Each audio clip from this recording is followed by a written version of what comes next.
Bismillahirrahmanirrahim. Assalamualaikum warahmatullahi wabarakatuh. Selamat berjumpa lagi dengan channel YouTube saya, Ahmad Fanani, spesialis pembelajaran di SD. Kali ini saya akan membahas tentang bagaimana membuat LKPD. Ya. Baik. Bapak Ibu guru SD dan mahasiswa calon guru SD yang hebat dan penuh semangat.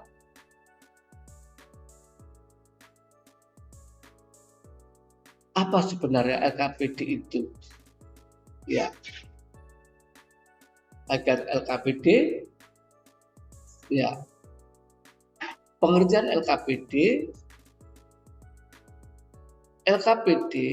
atau lembar kegiatan peserta didik adalah sarana yang digunakan oleh guru untuk memfasilitasi peserta didik secara mandiri maupun kelompok dalam proses mencari dan atau mengkonstruksi pengetahuan dengan cara diskusi, praktik, atau tugas sesuai dengan kecepatan belajar yang beragam, sesuai dengan diferensiasi siswa, sesuai dengan kecepatan belajarnya masing-masing.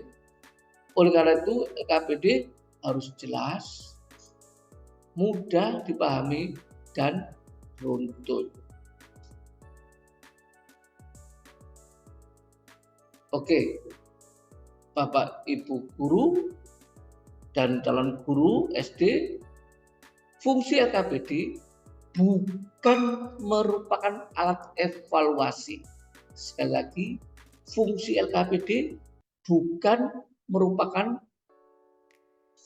alat evaluasi yang berisi soal-soal.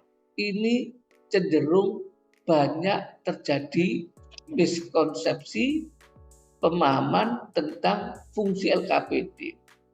Jika LKPD yang dulu namanya LKS itu isinya hanya soal-soal belaka, maka nanti akan rancu dengan latihan atau lembar evaluasi atau latihan soal-soal.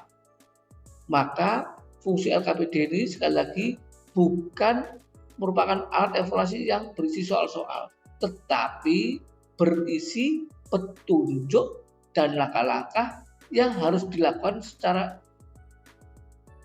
runtut oleh peserta didik dalam proses belajar untuk satuan waktu dan target capaian belajar tertentu.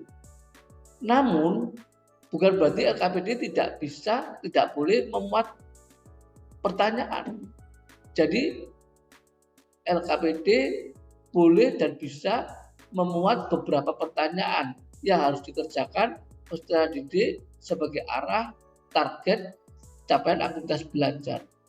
Jadi di dalam LKPD itu juga bisa kita insertkan beberapa mungkin soal, mungkin pertanyaan yang terkait dengan materi atau kegiatan belajar pada saat itu yang dimasukkan dalam LKPD, tetapi tidak semuanya dalam bentuk soal-soal, karena banyak yang salah persepsi isinya semuanya berupa soal-soal yang harus dikerjakan oleh siswa. Oke, ada 3 jenis LKPD. Ada 3 jenis LKPD berdasarkan strukturnya. Yang pertama, LKPD eksploratif. LKPD eksploratif ini memuat petunjuk dan langkah kegiatan yang disusun secara sistematis dan terstruktur untuk memandu peserta didik dalam menggali, mencari, dan menemukan pengetahuan tertentu. Itu jenis LKPD eksploratif. Kemudian yang kedua adalah LKPD eksperimental. LKPD eksperimental ini memuat petunjuk, alat dan bahan, serta langkah-langkah yang disusun secara sistematis dan terstruktur untuk memandu peserta didik melaksanakan eksperimen atau praktikum untuk konsep materi pelajaran tertentu. Itu adalah jenis yang kedua, LKPD eksperimental.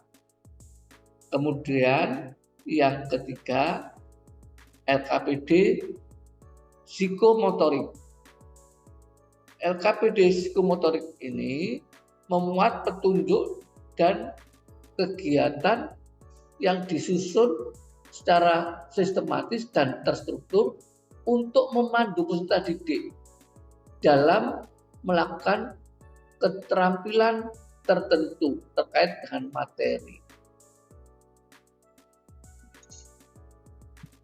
Ya, Bapak Ibu guru dan mahasiswa calon guru SD, ini untuk contoh LKPD eksploratif. Sebagai contohnya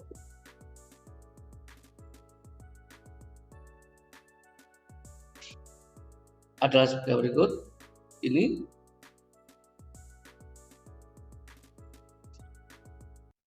lembar kegiatan peserta didik tentang penjumlahan menggunakan benda konkret. Ini bidang matematika. Nama siswanya siapa, kelas berapa, gitu. Tujuan membuktikan sifat komutatif penjumlahan dua bilangan menggunakan lidi. Nah, berarti eksplorasi yang dilakukan oleh siswa adalah mengetahui atau menemukan sifat komutatif penjumlahan dua bilangan dengan menggunakan lidi. Ini adalah contoh LKPD jenis eksploratif. Langkah-langkah kegiatannya, pertama, lakukanlah kegiatan membimbing bersama teman sebangkumu dari 1 sampai dengan 10.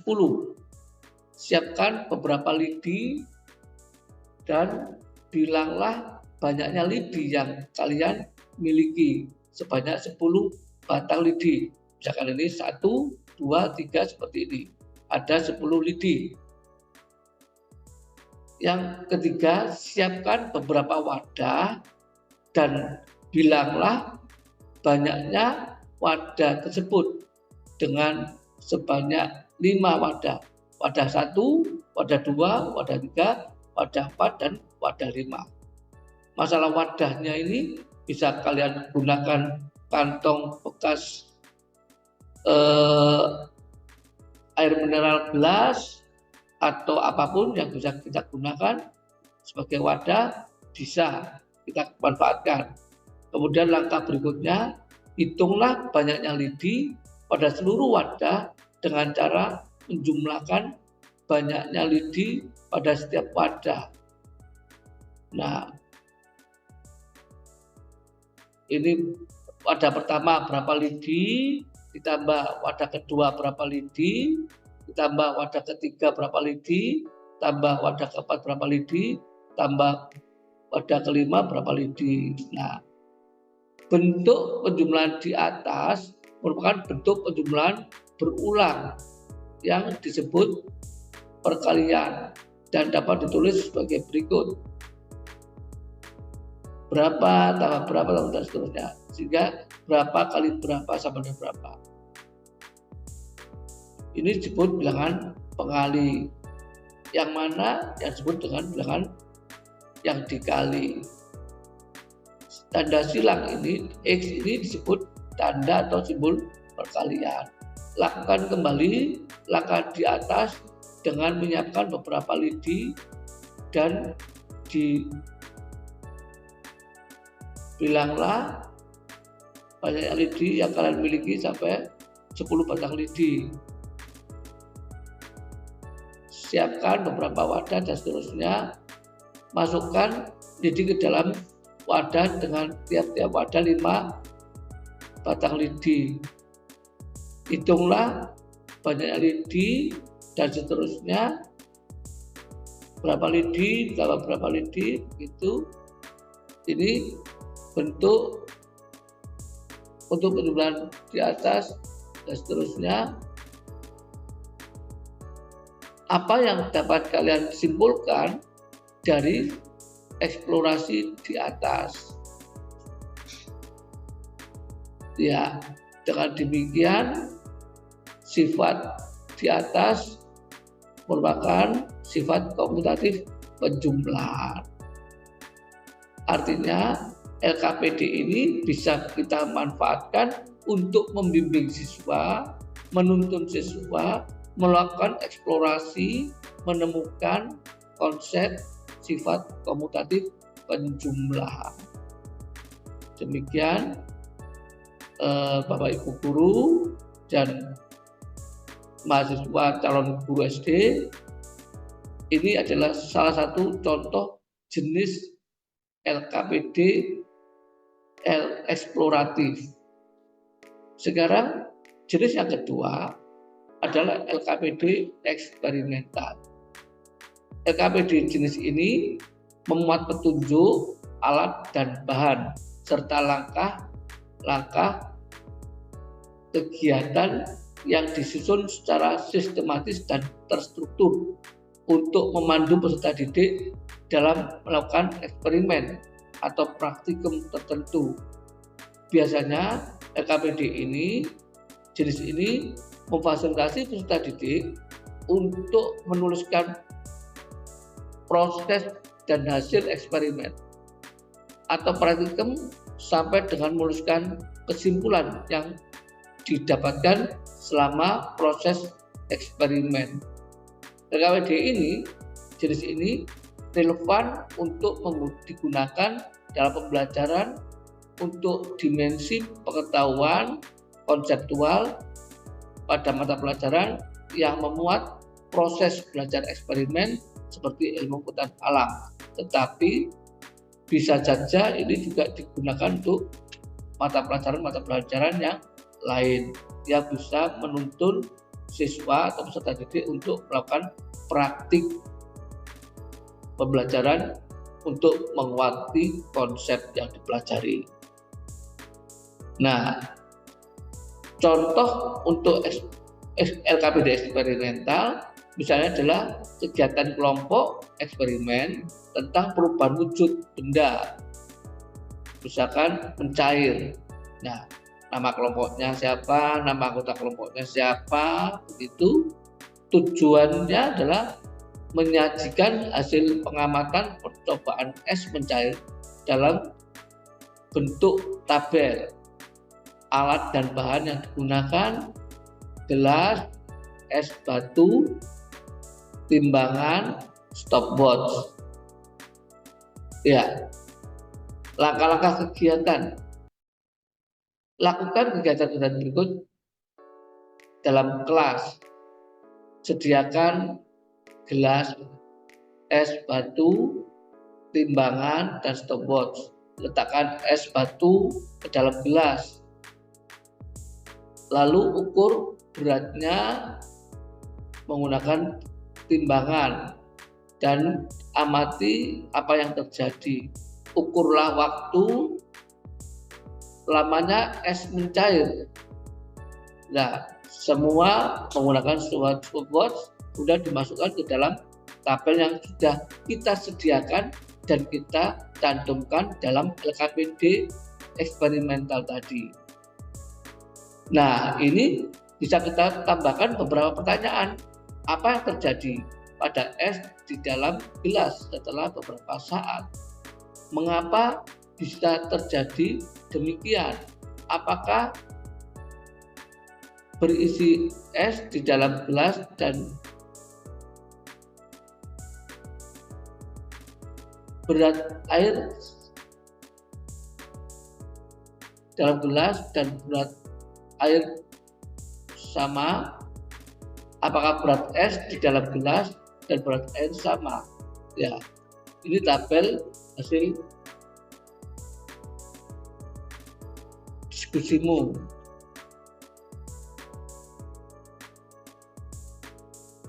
Lakukan lagi langkah-langkah di atas pada terik matahari di luar kelas. Ini untuk percobaan yang variasinya berbeda. Buatlah tabel untuk menuliskan hasil percobaanmu. Seperti yang semula, apakah berat es dalam gelas dan berat air sama? Ini dicantumkan dalam tabel yang sudah kita siapkan. Ya. Ayo cari tahu dengan membaca. Jadi ini tambahan aktivitas yang terkait dengan praktikum tadi itu. Yaitu ini adalah tambahan informasi tentang perubahan wujud pencair. Sehingga dengan demikian, dengan ada informasi tambahan dalam LKPD eksperimental ini, siswa mendapatkan pemahaman yang lebih utuh, tidak hanya sekedar konsep, tapi juga dalam bentuk praktik nyata. Nah, untuk LKPD yang bersifat psikomotorik, LKPD ini memuat petunjuk dan langkah kegiatan yang disusun secara sistematis dan terstruktur untuk memandu peserta didik dalam melakukan keterampilan tertentu. Contohnya misalkan untuk anak SD kelas 1 keterampilan membuat kolase. Nah, kita berikan LKPD psikomotor ini. Atau biasa juga digunakan LKPD dalam melakukan gerakan-gerakan di dalam kegiatan pembelajaran PJOK, atau misalkan keterampilan menyusun membuat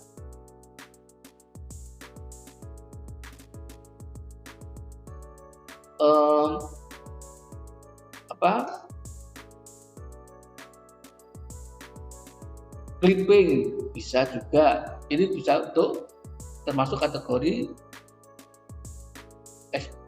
LKPD psikomotorik, atau LKPD untuk melakukan gerakan tari,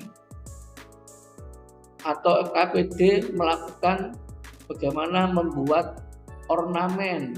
Itu membutuhkan LKPD psikomotorik ini. Ya.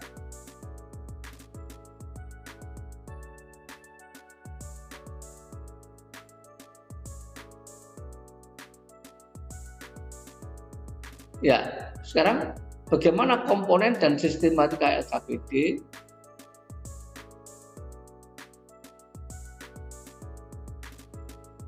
Komponen LKPD dan sistematika LKPD pertama adalah judul atau nama kegiatan. Judul kegiatan. Ini penting sekali kita cantumkan judul dan nama kegiatan, karena dengan adanya judul dan kegiatan ini, arah dan target capaian kegiatan yang kita LKPD-kan ini lebih jelas dan terarah. Tujuan kegiatan. Nah, mohon perhatian, tujuan kegiatan ini bukan merupakan tujuan pembelajaran seperti yang ada dalam kurikulum, tetapi tujuan kegiatan adalah tujuan kegiatan dalam LKPD. Jadi, misalkan tadi kegiatannya judulnya membuat kolase berbahan biji-bijian. Tujuan kegiatannya adalah membuat kolase dari bahan biji-bijian. Itu tujuannya. Jadi tujuan kegiatan dengan judul kegiatan harus sinkron dan relevan.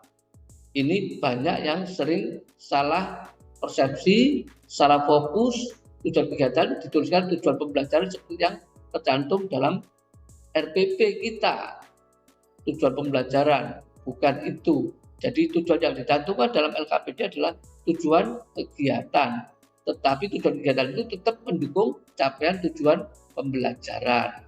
Itu oke. Kemudian alat dan bahan.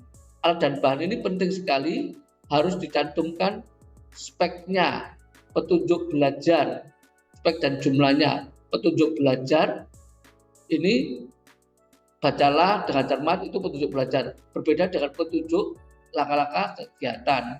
Petunjuk langkah kegiatan ini seperti yang tadi yang harus dilakukan oleh peserta didik. Kemudian hasil kegiatan, pertanyaan atau soal terkait kegiatan, pesan moral, dan sikap positif yang perlu diperhatikan. Oke, ini ada beberapa prinsip yang harus diperhatikan dalam pengembangan LKPD. Yang pertama, berbasis hasil analisis kebutuhan. Yang kedua, langkah kegiatan dinyatakan dalam bentuk kalimat perintah.